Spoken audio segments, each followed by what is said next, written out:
হবিগঞ্জের মাধবপুরে বিজিবির বিশেষ অভিযানে একটি বালু ভর্তি ট্রাক থেকে বিপুল পরিমাণ অবৈধ ভারতীয় জিরা জব্দ করা হয়েছে। গোপন সংবাদের ভিত্তিতে তেলিয়াপাড়া এলাকায় অবস্থান নিয়ে বিজিবির একটি টহল দল এই বিপুল পরিমাণ চোরাচালানি পণ্য উদ্ধার করতে সক্ষম হয়। সীমান্ত নিরাপত্তা রক্ষায় ৫৫ বিজিবির এমন কঠোর নজরদারি ও বিশেষ অভিযান অব্যাহত রয়েছে বলে জানিয়েছে ব্যাটালিয়ন কর্তৃপক্ষ। বিস্তারিত থাকছে নাহিদ মিয়ার প্রতিবেদনে। সীমান্তে চোরাচালান রোধে কঠোর অবস্থানের অংশ হিসেবে হবিগঞ্জ ব্যাটালিয়ন এক বিশেষ অভিযান পরিচালনা করেছে। শনিবার বিকেল ৪টায় ৫৫ বিজিবির অধিনায়ক লেফটেন্যান্ট কর্নেল তানজিলুর রহমান তানজিল বিষয়টি নিশ্চিত করে জানান, ৩ জানুয়ারি দিবাগত রাত ৩টার দিকে মাধবপুর উপজেলার তেলিয়াপাড়া এলাকায় এই অভিযান চালানো হয়।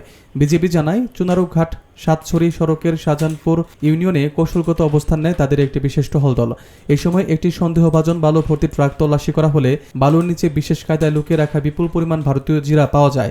জব্দকৃত এই জিরার আনুমানিক বাজার মূল্য প্রায় ১৮ লাখ টাকা বলে অধিনায়ক আরও জানান, জব্দকৃত এই চোরাচালানি পণ্য আইনানুগ প্রক্রিয়ার মাধ্যমে হবিগঞ্জ কাস্টমস কর্তৃপক্ষের কাছে হস্তান্তরের কার্যক্রম বর্তমানে প্রক্রিয়াধীন রয়েছে।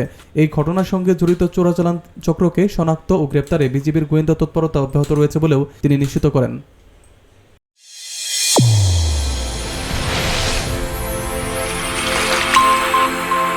চ্যানেল A1 হৃদয়ের স্পন্দন।